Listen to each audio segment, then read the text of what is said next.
Hey guys, and welcome back to the channel.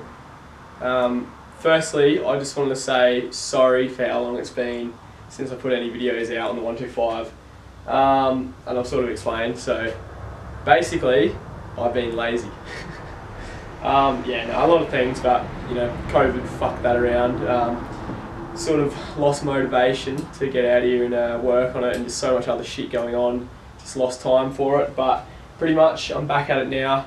I've been buying parts flat out, and I want to get the build finished, and I want to continue to film it all and get it out there on YouTube. So pretty much I haven't done a whole heap to the bike off camera over the last couple of months. There's been a few things that have turned up, and I've just chucked them on. Pretty much the radiators turned up, so I threw them on, and the radiator hoses. I put the brakes on to finish cleaning them.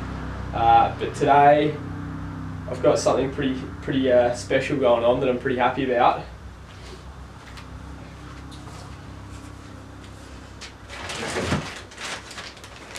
So the Pro Circuit Works pipe has turned up, and the R304 Shorty muffler.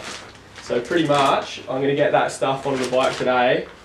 And also very soon I'll be getting new Boyce and clutch and ignition covers. Once I've got those covers on, I'm going to fill it up with oil, fill it up with coolant, fuel, and we're going to be able to start it up and see that it still runs, which it should. Pretty much all I've got to do after that is I've got to send the wheels off to get built up, and I'm waiting on plastics to arrive and graphics.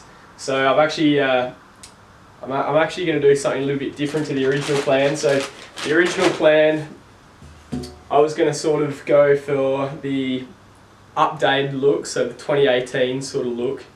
It's now way later than that. It's been a few years. But we're going to go for, it's an updated look, but I'm not going to go the green plastics, and I'm not going to make it look like my race bike. I've got a completely new idea about it, so that's all coming up very shortly. Hopefully all that stuff turns up soon, but for now I'm going to get this pipe on and just keep working on bits and pieces that I need to get this bike started.